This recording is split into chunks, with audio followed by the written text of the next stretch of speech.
Hello, good evening and welcome along to the highlights from day 2 of the Betfred World Snooker Championship here in Sheffield, where 12 more players took to that crucible floor to see if they could book their place in round 2. Now, amongst them was the Masters winner Yang Bingqiao up against Martin Gould, making his 11th crucible appearance. Well, the first session was a closely contested encounter. It ended 4 apiece. They then shared the opening 2 frames this morning to take it to 5-all. We're going to join play in frame 11. Bingqiao's at the table. There's no score. Your commentators are Dennis Taylor and Joe Perry. That's a much better shot. Played that nicely. 1. Played that at a nice pace. Controlled the cue ball well.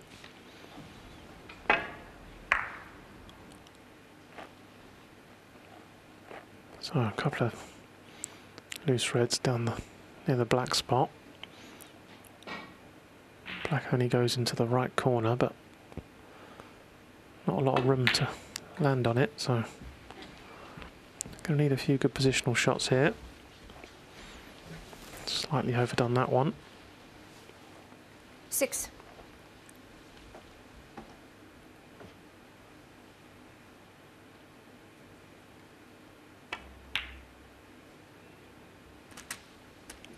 Seven. Yeah, and I'll have a little plan in his head here to go about this. If he moves the red 2 up from the cushion, that then frees the path for the one to the left of the black. So probably thinking a few shots ahead here on this occasion.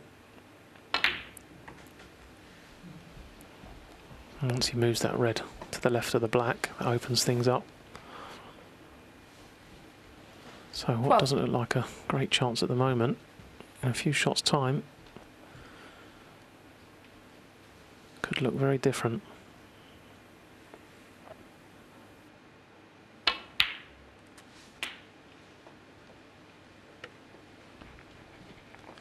Well, he didn't quite get into that. He may have to take the pink now. Played for the blue there, but he's straight on it. But he can take the pink and leave that red that's to the left of the black. As Joe mentioned, the red he just potted cleared the path for that into the corner. So.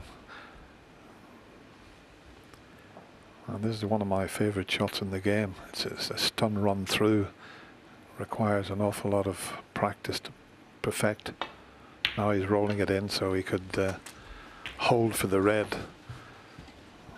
There's 2 ways of playing that. He could just hold it by rolling it. But I love to see the stun run through shot.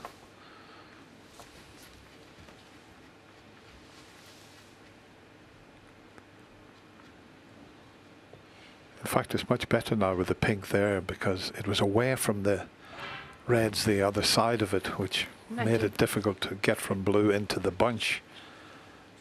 Thinking of a few shots ahead now. It's not a good pack to go into from the black with the pink behind the bunch there, but if he was to get on the blue in a few shots time, clear path through to open those reds up.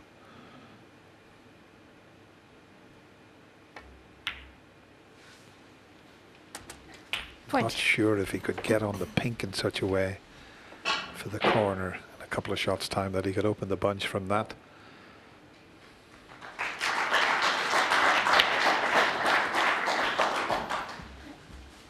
But to go from the black to the pink and reds would be difficult. Let's see.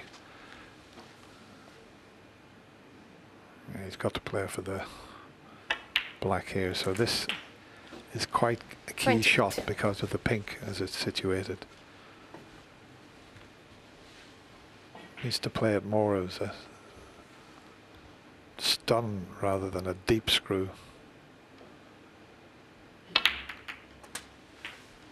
Yeah, he's knocked one out with that little stun shot. 35.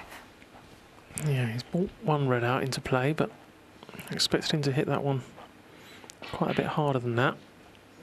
Probably worried about losing the cue ball. The pink now is in a lovely spot. If he can just finish just low on the pink next time round, he can open the reds, but if he can't get there, he'll be back up for the blue. Just needs to be careful if he goes into off the blue, because these two reds look like they could be heading towards this left corner, so just needs to be aware of this before he goes into the back here. That's exactly what he's looking at now, because if he was to pot the blue and crash into the reds, he could plant that one that Joe mentioned into the left corner. I mean, if it is a direct plant and he did have a look at it, he could play for it here.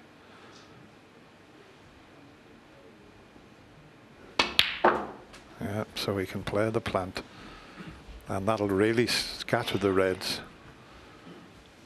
If this works out, great chance to take the frame now. It's just going slightly to the left side of the pocket, so should be okay with this as long as he doesn't screw back into that middle pocket.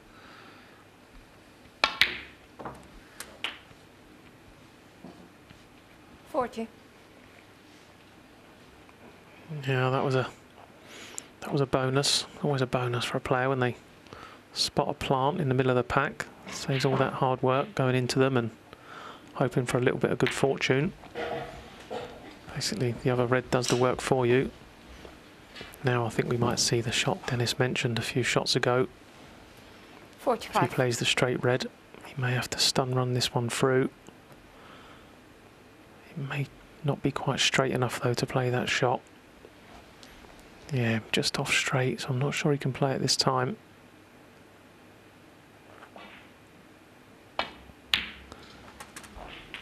Oh, just rolled it in nicely, and this has been a good contribution from Jan. This gradually developed this into a frame-winning break. There was just a few loose reds when he come to the table, but he's worked out the puzzle nicely.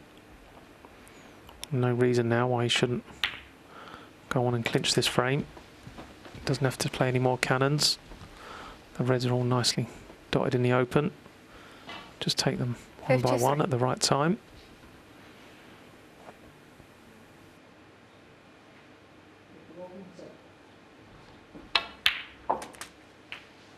54.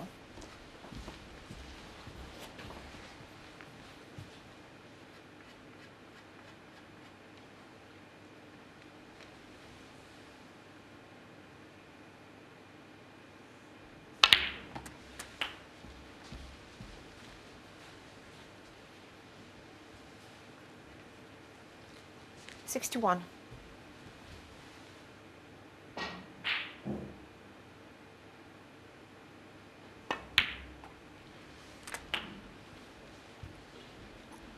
$62.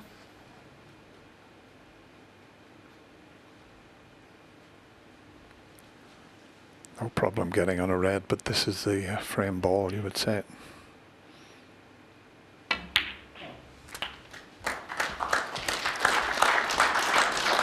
And once again, you just can't separate these two players 69. at the moment. The winning frame about. You win one, I win one. It could go like that right to the end.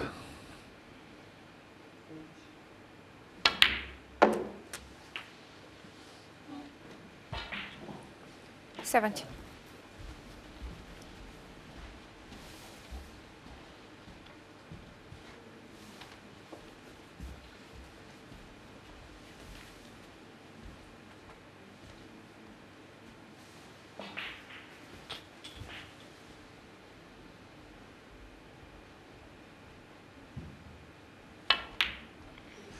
I've had 9 centuries so far in day 2. Highest at the moment, 137 by 73. the defending champion Ronnie O'Sullivan.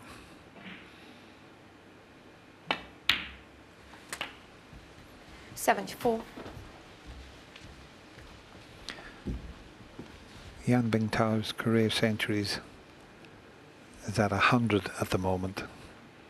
A century of centuries.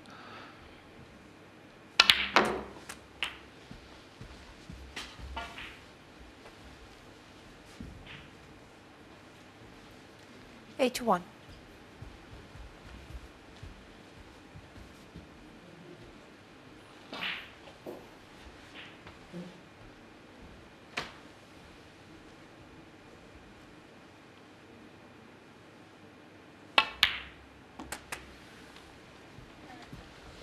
H2.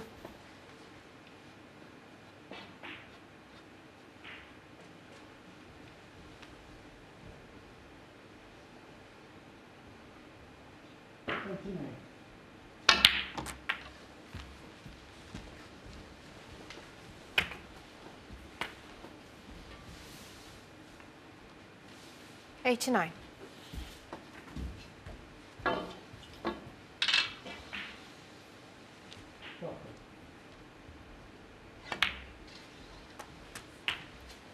$90.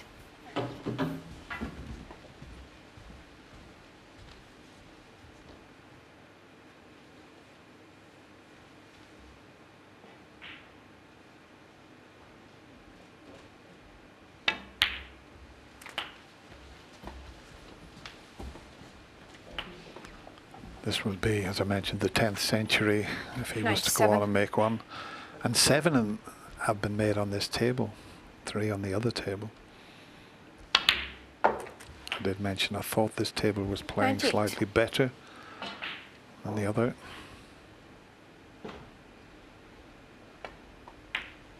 But that's a superb effort from Yang Bing-Tao. That's his 19th century 103. this season. 105.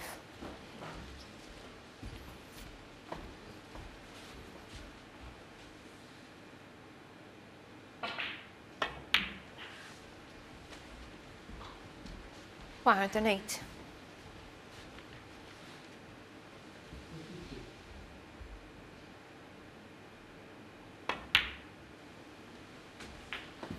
112. So both players have had centuries now in this match, and it's building up very nicely indeed. 117.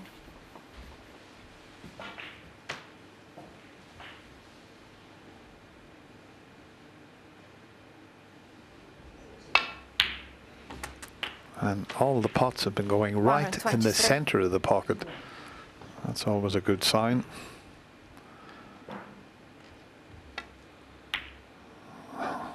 It's going to drop in. Yeah. What a superb effort that is from Yang Bing-Tao. And he gets himself back into the lead again with that magnificent break there. And it's 6-5. A classy clearance there from Yang Bing-Tao, who followed up with another century in frame 12 and then took the next 2 frames to lead 9-5. Gould then stole frame 15 to reduce the arrears to 9-6. We pick up in frame 16. Yan is at the table needing 1 more frame for victory.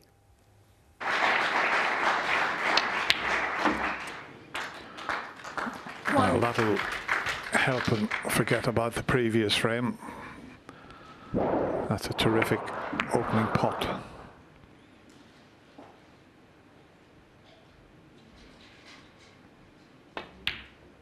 He should now have been in his press conference, and he would have been there just for one positional shot when he potted the green and just didn't finish on the brown. This was the shot. He's just stunning the green in, and he just went a little too far. Otherwise, he just rolls the brown in, and he's in the next round, and you could see by the reaction there.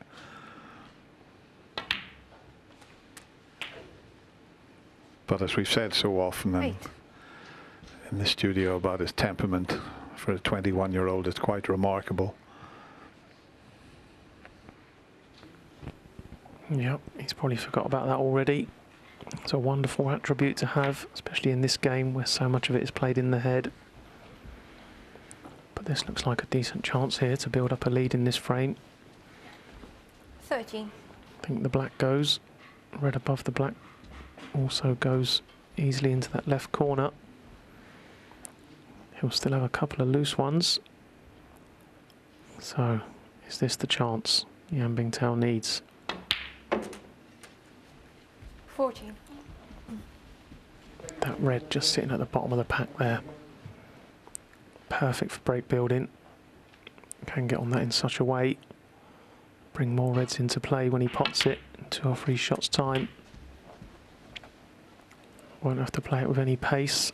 Just the natural path of the cue ball. Just develop a few more reds. 21. This could very quickly develop into a great chance to seal this match. 22. Obviously, that's getting quite way ahead of ourselves. So much pressure on both these players.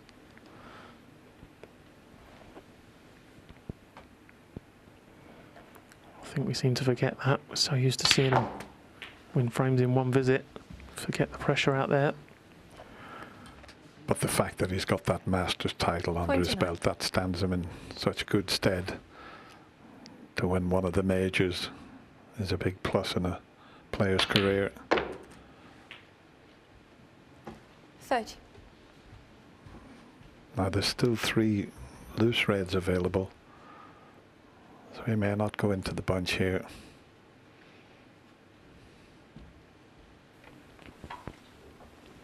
No, it's not a nice bunch to go into off the blue. The way the reds are situated, it'd be very easy just to slide off the right-hand side of that bunch, so very wisely just picking the loose ones off. He's overhit this one by quite some distance. He thinks he's got a little bit of a big bounce there. My initial thought was he overhit it. 35. Maybe the bounce has made it a little bit worse than what it would have been, but he did look like he overhit this a touch to me. That's only going to be caused by pressure. Still fancy him knocking this red in, but like we've said before, when you leave yourself a tougher pot than what you should have had, it just makes it that much more difficult. Well, he's got a few distractions here. He's got the extension. The yellow's hampering him slightly.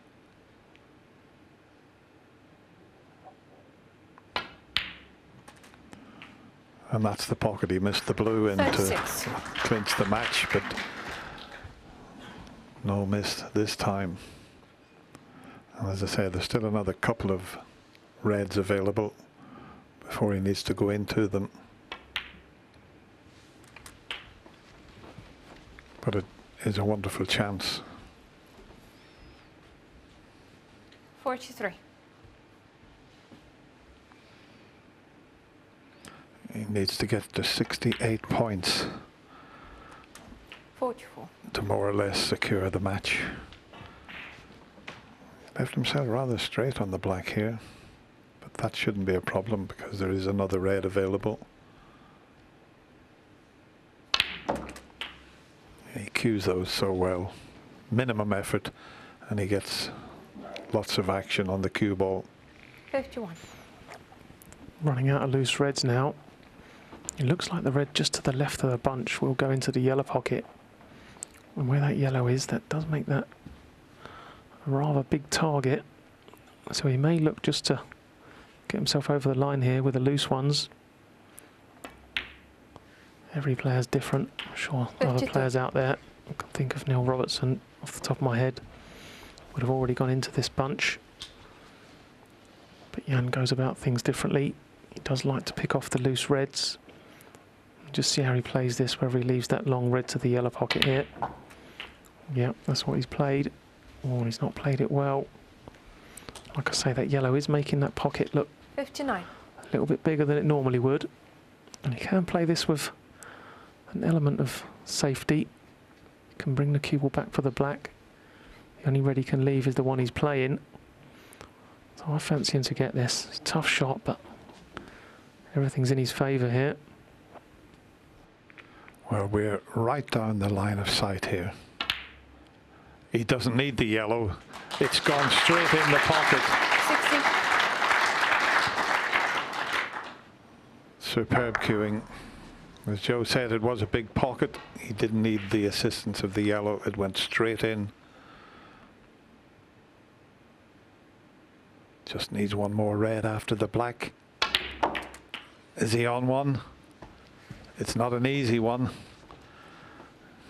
It could have split kind of for him there. Played it well enough. But it's not a gimme. This is a thin snick, but he only needs the red.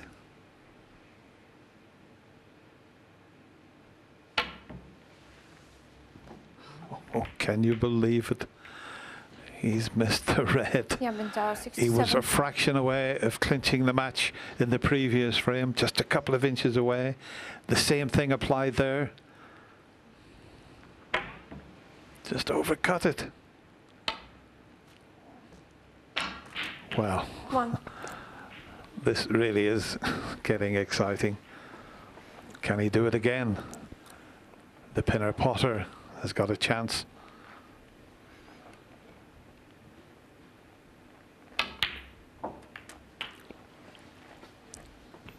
Nice little cannon from Martin. Would love to be on the red to the middle because he's got to take blacks with all these last 4 remaining reds. There you see it. No points to play with. Needs 4 reds, 4 blacks. All the colours to win by a point. Wow, and this is incredible. This game never ceases to amaze. Jan Bingtao, for all the world, looked like he was going to be left a sitter there when he went into the bunch. Just to finish this match off. Wasn't to be. Now he's got the agony of watching Martin Gould potentially clear the table and force another frame. 16. It's never straightforward, no matter how easy it looks on the screen to clear the table. A lot of pressure out there. 17. The colours are not on their spot, so that always makes it a little bit more tricky. Just got to make sure he keeps getting the right side of these reds to get back down for the black at the moment, and then he's got the big problem. Yellow to green. Probably going to be his biggest problem. But this one needs to travel. No, that's a poor shot from Martin. Could have afforded to 24. overhit that by quite some distance. Wow. He's finished short. He's got to go all the way around the houses here. At least the brown and yellow are not on their spots, so he might be able to get round the table for the black here. Here comes the cue ball. It's going close to the corner. It's going very close to the corner pocket. And would you believe it? Martin Gould, 24. That might just be his last shot. We said that before, but this time going in off could be very costly. Just a couple of inches away from being perfectly on the black. Yeah, such a shame. This match has had everything, and to potentially end with a foul is a bit of a disappointing anti-climax, but you'd have to say Jan Bingtao's been brilliant this morning. Thoroughly deserves this win.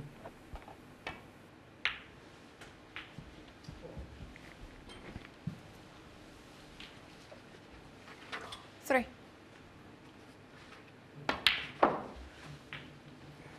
Five.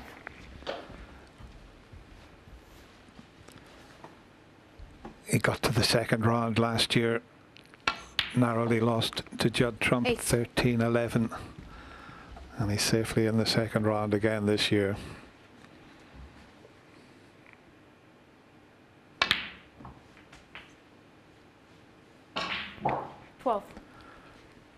It might look a very comfortable win, 10-6, but 17. a few of the frames Martin could have won.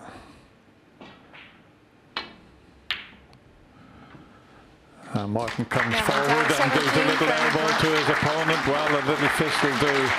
It's been a fabulous match.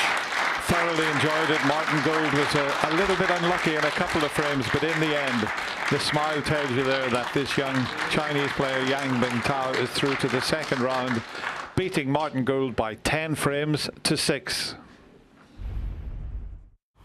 It's a difficult match today, and yesterday and today I played good. Just I say he played very good, very confident, and give me the very big pressure. But I win the first round. I'm very happy now. Gilbert resumed his opening round match against Chris Wakelin this afternoon. He was 7-2 up after the first session and closed the match out at 10-4, making 8 breaks of 50 or more in the match, including 3 centuries. It was a big win for the 2019 semi-finalist.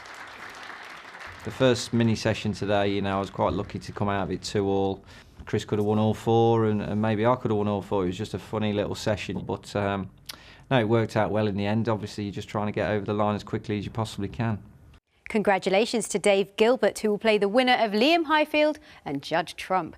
OK, on to this evening's play, where we got to watch world number 3 Neil Robertson play world number 29 Liang Wenbo, and that match played to a conclusion. And the 2010 Crucible winner won the first session 6-3. He was in fine form. He then won the first 2 frames of the evening today with a century break. We will join the action in frame 12. Robertson is at the table, no score.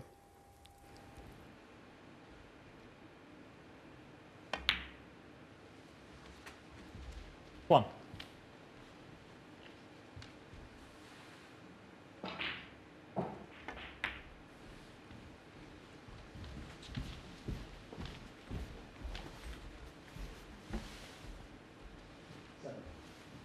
Six.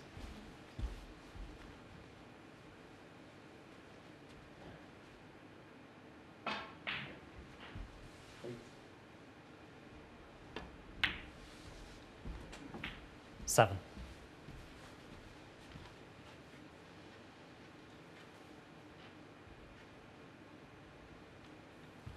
Just thinking back to yesterday's session, the big frame in this match, I think, was frame 7. Liang missed a blue when he was well set. It was a blue that was sort of like a mid-range green off the spot. Had that gone in, he would have closed to 4-3. But he wasn't able to pull it off.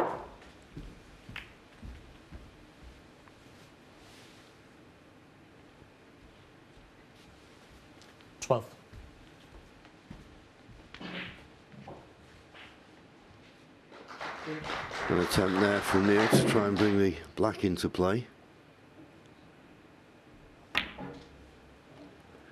Didn't quite achieve that. And now, wrong side of the blue. I'll have to play this with a fair amount of pace.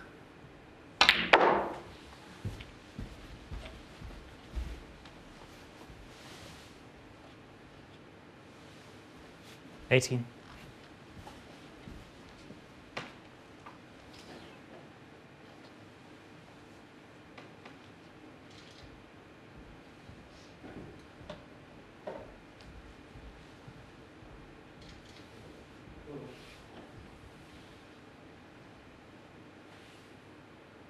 As you can see, they're not dead set for the middle of the pocket. They go into the right-hand jaw. And I think there's just enough of a gap that you can't reverse it.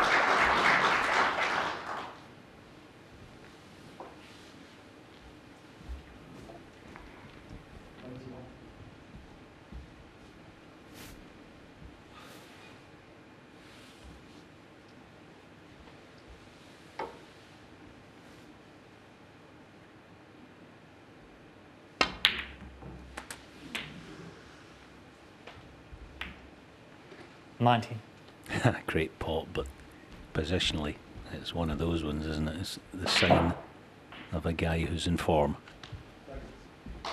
Half ball in the green, the cue ball's in the corner pocket. He gets it virtually full ball, and he's got a gorgeous little angle to drop wherever he likes here with this cue ball.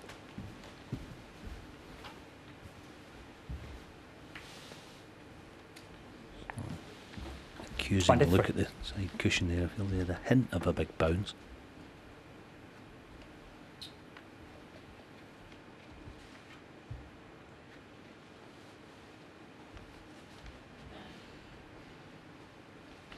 I don't know whether black's available at the moment. If it isn't, then he'll play the red that's immediately below the black, and that will certainly free it up for the right corner. May even have the angle to play for the black into the opposite corner. Well, the black does go. The black 24. did go, so no problem. And on all known form, you'd have to say that this is a frame-winning opportunity.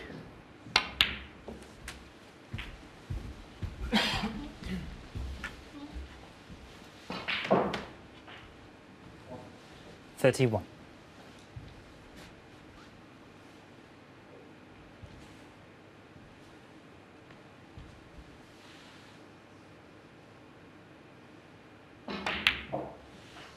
32.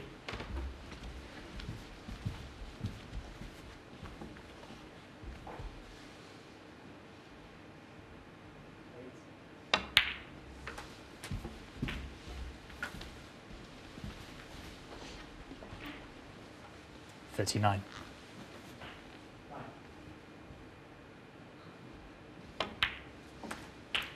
40.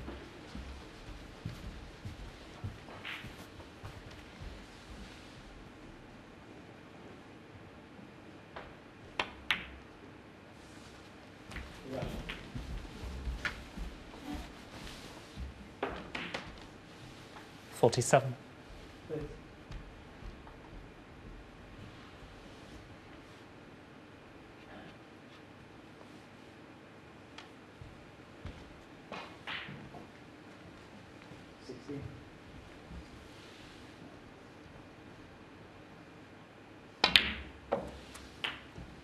$48.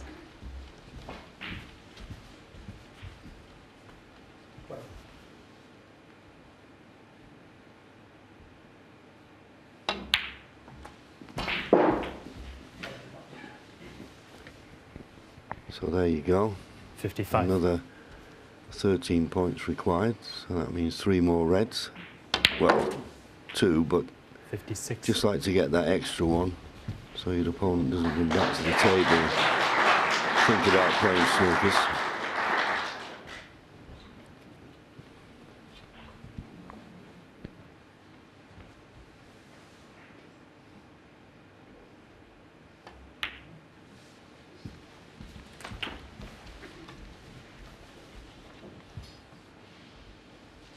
$63.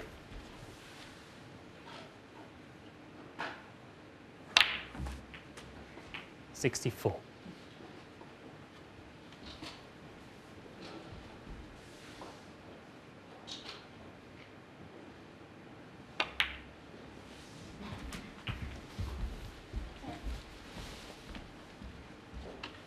$71.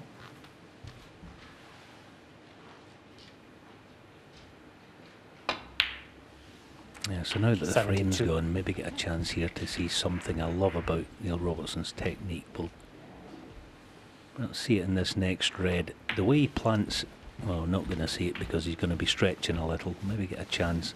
Just a small mannerism. 77. Really enjoy watching. 70. See it now in this ping. He plants his left leg. It's the anchor to everything that happens. There it is.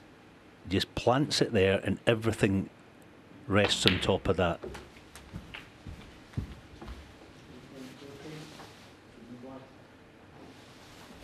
$84.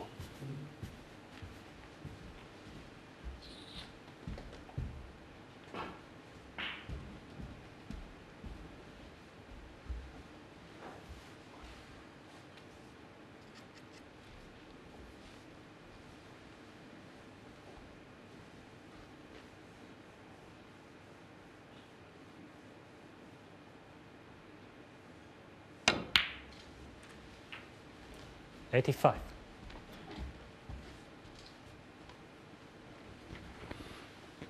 I think at least one of these reds goes in the same pocket as the black. And that's inch perfect. 92.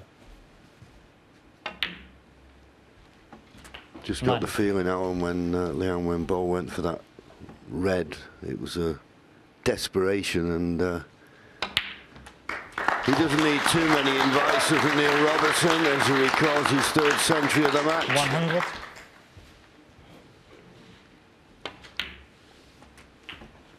$101. Certainly putting on a performance of a major contender in this year's Betfred World Snooker Championship.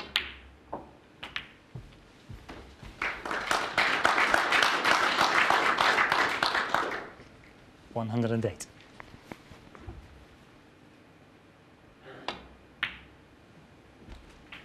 $110.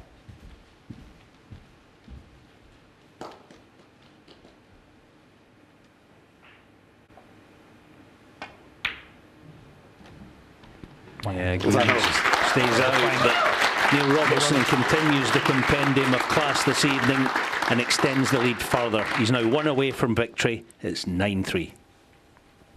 Well, there was just no stopping Neil Robertson. We saw him seal that previous frame 66. with a break of 110, his 3rd century of the match. And then he went on to seal the victory with a break of 73 to win the match by 10 frames to 3. He looked just so comfortable out there, really building on that momentum he had picked up from winning the Tour Championship. And he plays the winner of Jack Lisowski and Ali Carter in the next round. Played really well, so when you play really well, you know, especially the way I play the game, where I try and get in and you know, close out the frames early with big scoring and knocking in good breaks. And I was able to do that on a consistent basis throughout the match. And yeah, it was, you know, when the draw came out, it was a tough one. I drew Liang first round last year as well, and so I knew that I was going to have to play well to win. Not that I needed any extra motivation, you know, coming here. Well, whilst that match was going on, Scotland's Stephen Maguire faced Welshman Jamie Jones over on table 1. And it was a great encounter. In the first session, we saw Jamie win 5 frames on the spin, having been 3-0 down to lead 5-4.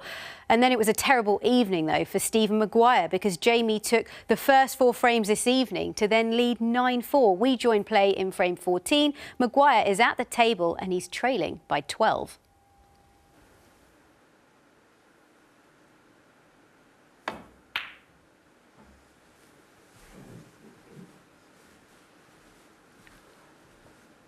He has pulled off some big comebacks in the past.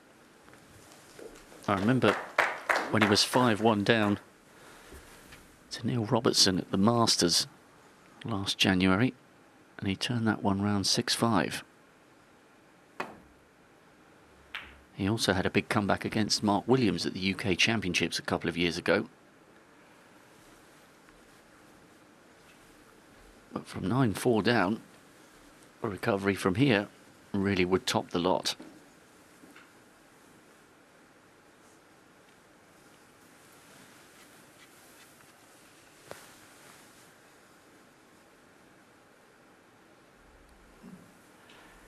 Joe, he gets quite a lot of questions when I'm in the press room and he's being questioned these days on Zoom.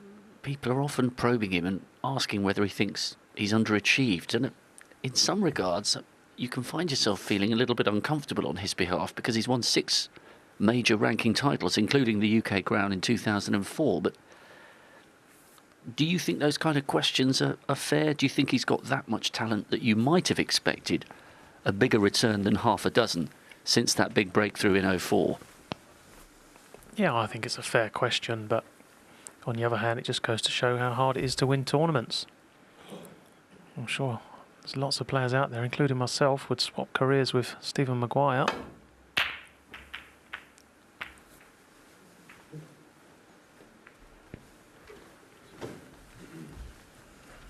Now, is that going to be Stephen's last shot in this year's championship? He was in a horrible position there. Didn't really have a shot back. I'm not entirely sure exactly what he played, but definitely wasn't this. So, first real clear-cut chance for Jamie Jones to win this match.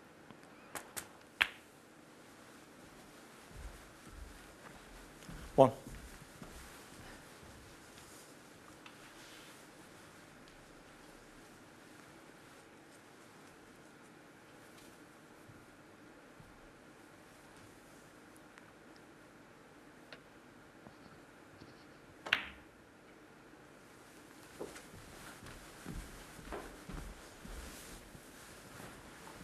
This match has had a little bit of everything. One thing it is missing is a century break. It would be a lovely way for Jamie Jones to sign off this match. There you see, Steve Maguire's is very low for him.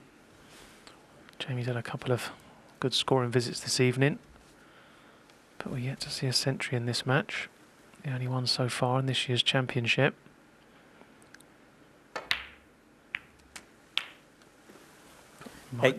Might not be seeing one just here either, because that's gone horribly wrong for Jamie Jones. Just goes to show the pressures of the Crucible and winning that first round match, even though he's got a lovely 9-4 lead, he's still got the pressure of getting over that winning line.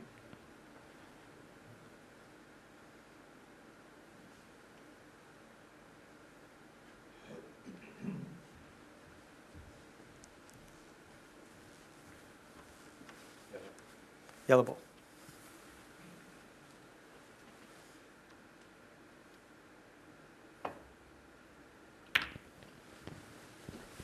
Jamie Jones, 8. Judging by how well the Reds were spread, Stephen Maguire was probably not expecting to be coming back to the table this soon in frame 14.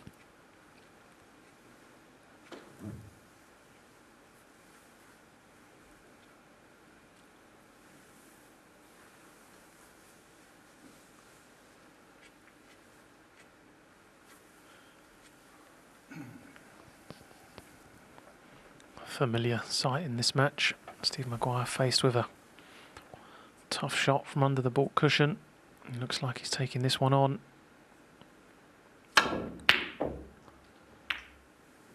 There's his luck. Once again, it's all bad. Jamie Jones, 5. Oh dear.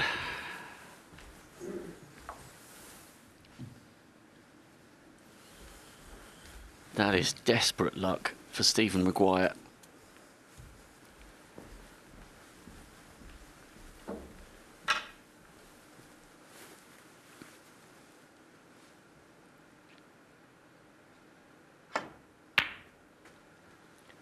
Another chance to close the door here for Jamie Jones.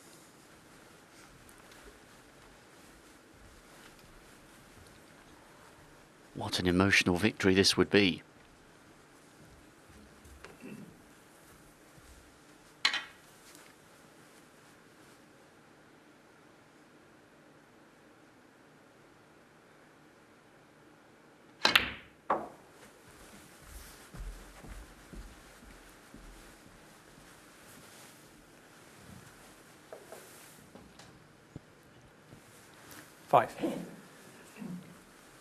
Just needs to hold himself together here.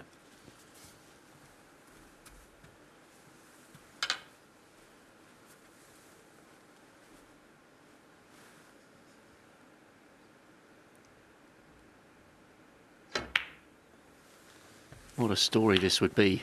6. I think we will see a flicker or two of emotion at the end of this, if it is to be the final frame of the match. There was a time when he was serving his ban that he doubted he'd ever pick up a cue competitively again, let alone become a professional, let alone get back to the Crucible and record another victory. 12.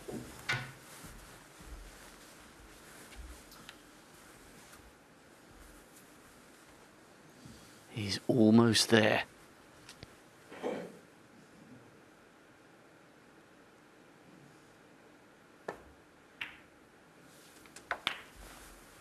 $30.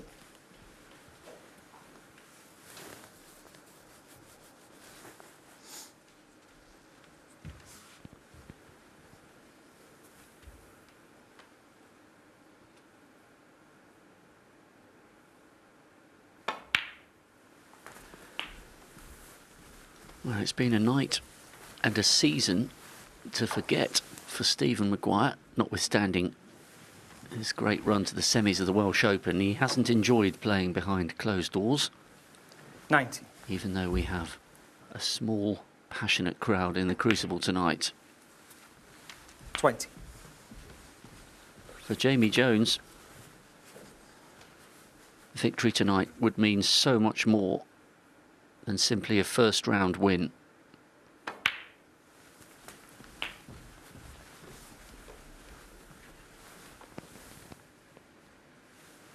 $26.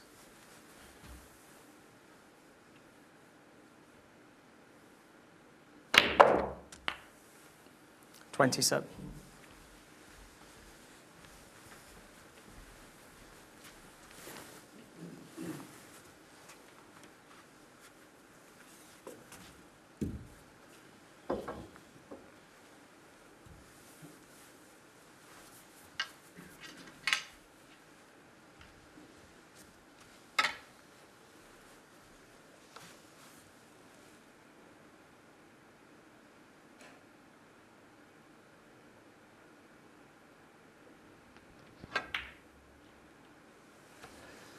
We've talked about the bad luck that Stephen Maguire has endured this evening. But Joe, what about a word 33. for Jamie? Back on the tour, welcomed by all. This is quite some story and quite some night for him. Yeah, you have to give credit to Jamie Jones. He's played the perfect game, really. Yes, he's had a few 34. gifts presented to him, but he's played a real solid match. Real good shot choice, good shot selection, played the percentages, and now he's just one pot away from leaving Maguire needing snookers. Yeah, every credit to Jamie Jones. It's been a fabulous return. 38.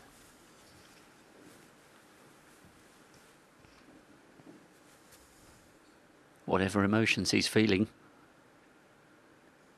he's keeping them well hidden and in check 39. for the last few balls of a match that will see him into the last 16 of the Betfred World Snooker Championship. He will 42. relish the battle to come, whether it's Ding Junhui or Stuart Bingham. This is about him tonight. 43. About his refusal to give up, his determination to dig in and recapture the career and the sport that he loves so 48. much. What is it they say? You only realise how much you've got when it's taken away. Jamie Jones, 48. He's back and in the big time. Stephen Maguire, well, it just wasn't destined to be his night. He trudges off. Jamie Jones marches on. The redemption story continues. This charismatic Welshman is into the last 16. 10-4, richly deserved. Laughable. It was that bad. It'll be quite easy to forget about that one, I think. And I think the quicker I forget about it, the better. Same old story about this place. I don't do well here. Whether it's me, it doesn't like Sheffield, Crucible, or Crucible doesn't like me. But I'm no good here. First session, I was 3-0 down, and it was really it gets quite frightening out there at times. But I managed to get one on the board. I come out of that session 5-4 up, which was great. But I played a hell of a lot better today. You know, I just shut him out, really. My safety was good. I didn't miss much. Very good match, Snooker. A massive congratulations then to Jamie Jones. There is confirmation that he is through to round 2. So too is Neil Robertson, David Gilbert and Yang Bing Chow. Anthony McGill leads Ricky Walden by 1 frame. That concludes tomorrow. But if you missed any of that from earlier on today, you can watch that on Snooker Extra, which follows this programme. And there you can see John Higgins trailing by a frame to Chan Peng Fei. That also concludes tomorrow. What a day we have to look forward to. Well, that's it from me, I'm afraid. Thank you for your company this evening. It's been an absolute pleasure having you with me. And don't forget, we are back at 10 o'clock tomorrow morning on BBC 2 to watch Ding Junhui against Stuart Bingham. That's the 2016 finalist against the 2015 winner. Looking forward to it. See you then. Good night.